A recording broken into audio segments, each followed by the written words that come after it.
पिछले 12 साल में पहली बार ऐसा हुआ कि मोदी सरकार के नेतृत्व में कोई बिल आया हो और वो बिल गिर गया हो, पास ना हुआ हो। हम बात करें डिलिमिटेशन बिल की।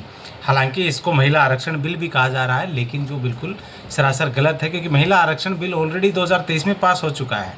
ये इस बिल है सिर्फ और सिर्फ डिलिमिटेशन के लिए, यानी प्री सीमन जिसको कहा जाता है, यानी जनसंख्या के आधार पर सीटें अब बढ़ाई जाए।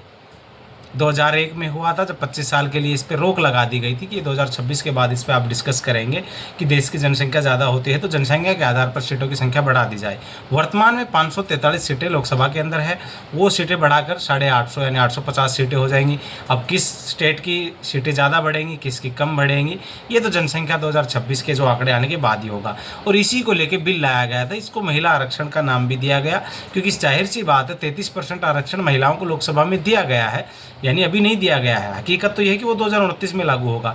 तो अब भी अगर सीटें 543 की जगह 850 सीटें हो जाती है तो उस पर 33% लगेगा, तो ऑटोमेटिक सीटें जो महिलाएं की वो बढ़ जाएंगी। लेकिन ऐसा एक्चुअल में पहली बार हुआ है जब पूरा विपक्ष एक साथ आके और उन्होंने इस बिल को पास होने नहीं दिया।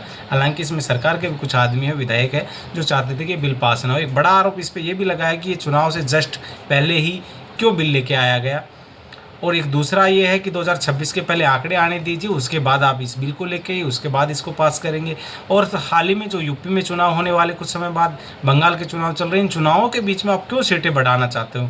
या कहीं ये तो नहीं है कि आप अपने एरिया, जिस एरिया में आप जीतते हो उसकी सीटें बढ़ा दो, जिस एरिया में आप हारते हो वहाँ की सीटें घटा दो और इस डिलिमिटेशन का आप बेनिफिट ले लो? बहुत सारी तमाम सारी ऐसी बातें, और इन तमाम सारी बातों को क्लियर करने के लिए हमने इसके लिए सेपरेट एक वीडियो बनाया है जो हमारे चैनल पे है, जो कम्प्लीटली बताता है कि डिलिमिटेशन कमीशन क्या है, अब तक भारत में कितनी बार बैठा, कितने समय के लिए इस पर रोक लगाई गई, और ये एक कैसी संस्था है, कैसे काम करती है, क्या प्रोसेस है, और डिलिमिटेशन के अलावा जो सरकार के क्या पक्ष हैं और विपक्ष के क्या तर्क है, उन तमाम सारी बातों को हमने उस वीडियो में कवर करने की कोशिश की है।